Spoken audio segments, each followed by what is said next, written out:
दोस्तों, आज हम जानेंगे रेगिस्तान में दिन में गर्मी और रात को ठंडी क्यों होती है। रेगिस्तान की अजीब भौतिकी। रेगिस्तान का ख्याल आते ही आपके मन में तपती बेरहम गर्मी की तस्वीर उभरती है। ऐसी गर्मी जो चप्पलों को पिघला दे, रेत के टीलों पर सूरज की चमक, मृग तृष्णा के झिलमिलाते ताल, सनबर्न और ऊंट जो थक हार कर बैठ गए हों। लेकिन एक हैरान करने वाला मोड़ यह है कि रेगिस्तान रात में हाड़ जमा देने वाली ठंड ला सकता है। ऐसी ठंड कि आपको गर्म जैकेट चाहिए, पानी बर्फ बन जाए और ऊंट को गले लगाने की नौबत आ जाए। कुछ जगहों पर यह हर रात होता है। यह कैसे हो सकता है? एक जगह जो दिन में आपको भूंदे और रात में ठिठुरने पर मजबूर कर दे। आइए रेगिस्तान की विचित्र भौतिकी को समझें। रेगिस्तान क्या है? लोकप्रिय धारणा के उलट रेगिस्तान का मतलब सिर्फ गर्मी नहीं है। इसका असली लक्षण है सूखापन। रेगिस्तान वह क्षेत्र है जहां सालाना 10 इंच से कम बारिश होती है। यानी अंटार्कटिका भी रेगिस्तान है, ग्रीनलैंड भी, और सहारा तो है ही। इनका साझा गुण गर्मी नहीं बल्कि हवा और मिट्टी में नमी की कमी है। यहाँ पहला संकेत है, नमी गर्मी को संग्रहित करने में माहिर होती है। जब कोई जगह पूरी तरह सूखी हो तो उसका तापमान स्थिर नहीं रह पाता। यही हमें रात के रहस्य की ओर ले जाता है।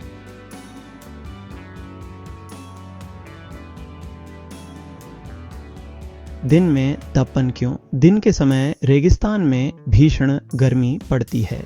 इसका कारण है कि सूरज की किरणें बिना किसी रुकावट के सीधे जमीन पर पड़ती हैं। कोई बादल नहीं, कोई नमी नहीं, सिर्फ नंगी सौर ऊर्जा रेत को तपाती है। रेत वैसे गर्मी को संग्रहित करने में बहुत कमजोर होती है। यह जल्दी गर्म हो जाती है लेकिन ऊर्जा को लंबे समय तक नहीं रख पाती। नतीजतन दिन में सतह का तापमान 120 डिग्री फ़ारेनहाइट या उससे भी ज्यादा हो सकता है। आप इस पर अंडा भून सकते हैं, पैर जल सकते हैं, लेकिन सूरज ढलते ही सब बदल जाता है। रात में ठंड क्यों? जैसे ही सूरज डूबता है गर्मी का माहौल खत्म हो जाता है। रेत जो गर्मी को पकड़ नहीं पाती उसे उतनी ही तेजी से खो देती है। हवा में जलवाष्प की कमी के कारण बाहर जाने वाली अवरक्त किरणें रुकती नहीं। कोई बादल नहीं होते जो गर्मी को वापस जमीन की ओर लौटाए। नतीजा, गर्मी अंतरिक्ष में चली जाती है। इसे रेडिएटिव कूलिंग कहते हैं और रेगिस्तान में यह बेहद कुशलता से होता है। बिना किसी इंसुलेशन के तापमान कुछ ही घंटों में 40 से 60 डिग्री फ़ारेनहाइट तक गिर सकता है। ऊंचे रेगिस्तानों जैसे आटाकामा या गोबी में दिन का गर्म मौसम बैम में बर्फीली ठंड में बदल जाता है। गर्मी कहाँ गायब होती है? गर्मी कोई जादुई जगह नहीं जाती। यह अंतरिक्ष के अंधेरे शून्य में खो जाती है। रात में पृथ्वी अवरक्त तरंगों के रूप में गर्मी को ऊपर की ओर छोड़ती है। सामान्य जगहों पर बादल और नमी इस ऊर्जा का कुछ हिस्सा रोककर वापस नीचे भेजते हैं, जैसे एक थर्मल कंबल। लेकिन रेगिस्तान में कोई नमी नहीं, कोई बादल नहीं, बस गर्मी का अलविदा। यही कारण है कि रेगिस्तान रात में इतना ठंडा हो जाता है।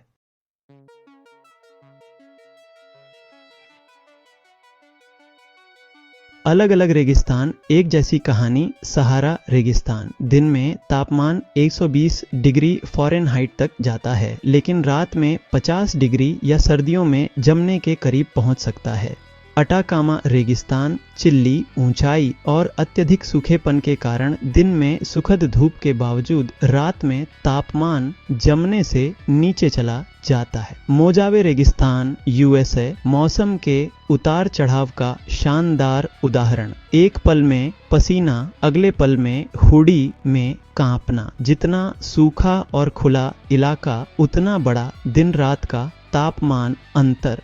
जानवरों की जीवटता। रेगिस्तानी जीव थर्मोरेगुलेशन के उस्ताद हैं। सहस्राब्दियों के विकास ने उन्हें गर्म दिन और ठंडी रातों से निपटने की कला सिखाई है। जरबुआ गर्म बिल खोदते हैं और सूर्यास्त के बाद ही बाहर आते हैं। साइडवाइंडर सांप ठंड में रेत के नीचे दबकर इंसुलेशन लेते हैं। बिच्छू चयापचय को धीमा कर ऊर्जा और गर्मी बचाते हैं। हर प्रजाति की अपनी चाल है, क्योंकि यहाँ अनुकूलन सिर्फ सुविधा नहीं, जिंदगी की शर्त है। छोटे छोटे कीड़े जैसे रेगिस्तानी भृंग ऐसी शारीरिक बनावट रखते हैं जो गर्मी और नमी के नुकसान को कम करती है। बड़े जानवर जैसे लोमड़ी या खरगोश दिन में अपने बड़े कानों से गर्मी छोड़ते हैं और रात में बिलों में छिपकर गर्मी बचाते हैं। रेगिस्तान हर जीव को थर्मल रणनीति अपनाने को मजबूर करता है।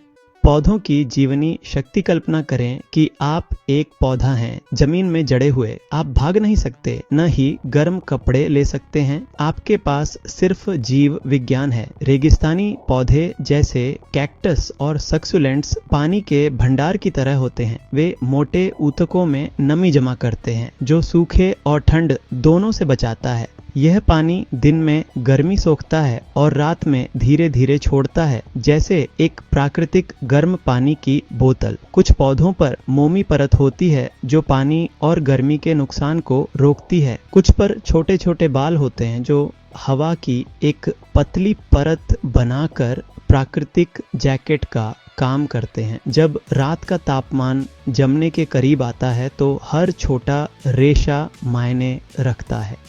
इंसानों का अनुकूलन एयर कंडीशनिंग से पहले रेगिस्तानी संस्कृतियों ने चतुर तरीके अपनाए। खानाबदोश ऊन या मोटे कपड़ों के तंबू बनाते थे जो रात में गर्मी बनाए रखते थे। एडोब घर दिन की गर्मी को जमा करते और रात में धीरे धीरे छोड़ते थे। रेगिस्तानी कपड़े ढीले और परतदार होते हैं, दिन के लिए हल्के, रात के लिए सुरक्षात्मक। आधुनिक खोजी परतों और थर्मल कंबलों पर निर्भर करते हैं, क्योंकि रेगिस्तानी रात को हल्के में लेना खतरनाक हो सकता है। आज दुबई या फिनिक्स जैसे शहरों में पुरानी समझ को नए रूप में ढाला जाता है। थर्मल मास सामग्री, रिफ्लेक्टिव कोटिंग्स और उन्नत इंसुलेशन। यह दिखाता है कि मानव नवाचार प्रकृति से प्रेरणा लेता है। तापमान संवेदनशील खिड़कियां और निष्क्रिय सौर डिजाइन अब दैनिक तापमान के उतार चढ़ाव को स्वचालित रूप से संभालते हैं, जैसे प्रकृति ने युगों पहले सिखाया।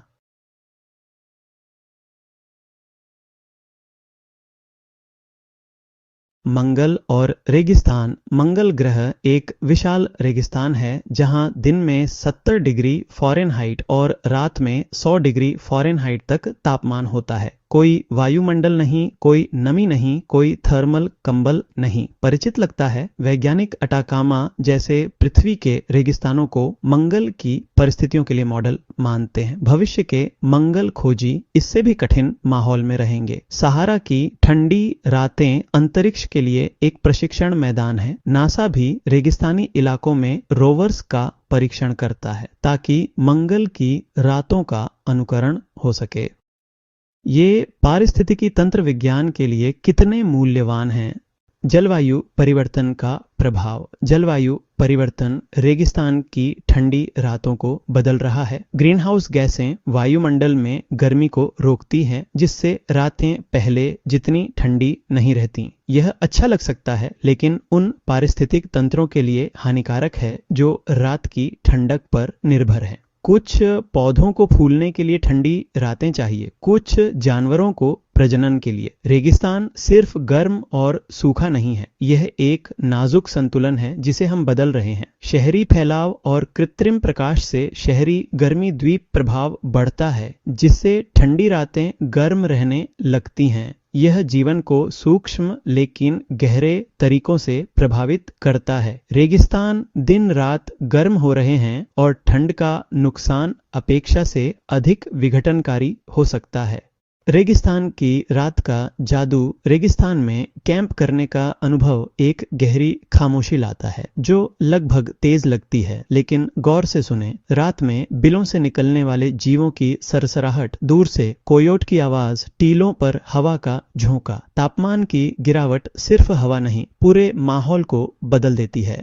यह एक रहस्यमय शांति है जो बताती है कि रेगिस्तान रात में मृत नहीं होता, यह सिर्फ फुसफुसाता है। तारे इतने करीब लगते हैं जैसे जमीन से भी पास हों।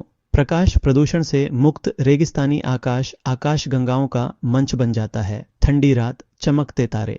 अंतिम विचार तो जब आप रेगिस्तान को सिर्फ तपती रेत समझें तो याद रखें कि यह बर्फीला, अप्रत्याशित और थर्मल रूप से अस्थिर भी है। रेगिस्तान मानो कॉस्मिक मूड रिंग्स हैं, सब कुछ महसूस करते हैं, दिन में सारी गर्मी सोख लेते हैं, रात में सब छोड़ देते हैं। हर दिन आग, हर रात बर्फ, लेकिन इन चरम सीमाओं में एक संतुलन है। सूरज और आकाश, रेत और तारों के बीच एक प्राचीन लय जो सबसे असंभावित जगहों पर जीवन को संभव बनाती है। रेगिस्तान हमें जलवायु और भौतिकी के साथ साथ लचीलापन, अनुकूलन और कठिनाइयों में सुंदरता सिखाते हैं।